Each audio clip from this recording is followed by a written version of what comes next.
আজকের মধ্যে সচিবালয় ভাতায় সরকারি আদেশ জারি না হলে আগামী সপ্তাহ থেকে পূর্ণ কর্মবিরতির ঘোষণা দিয়েছে সচিবালয় সংযুক্ত কর্মকর্তা কর্মচারী পরিষদ। বিকেলে সচিবালয়ের বাদামতলায় আয়োজিত সমাবেশ থেকে কর্মসূচির ঘোষণা দেন সংগঠনটির সভাপতি বাদিউল কবির। আন্দোলনকারীরা বলছেন, দীর্ঘদিন ধরে সচিবালয় ভাতায়ের দাবি করে আসছেন, তবুও তা পূরণ করা হচ্ছে না। এদিকে বিকেলে আন্দোলনকারী সংযুক্ত কর্মকর্তা কর্মচারী পরিষদ সভাপতি সহ 4 জনকে আটক করেছে পুলিশ। পুলিশ জানায়, সচিবালয়ে মিছিল সমাবেশ নিষিদ্ধ বলেই তাদের আটক করা হয়েছে।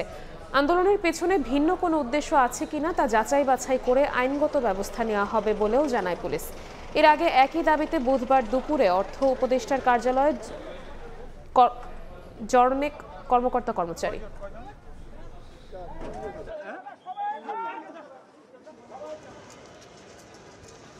প্রশাসনের কেন্দ্রবিন্দু সেখানে যখন আপনি বিশৃঙ্খলার চেষ্টা করেন, তখন অবশ্যই আইন তার নিজস্ব পথে চলবে। আমরা আইনানুগ ব্যবস্থা, তিনি যেই হন, যত বড় ক্ষমতাশালী হন না কেন, আইন যিনি ভঙ্গ করবেন তাকে আমরা আইনের আওতায় নিয়ে আসব।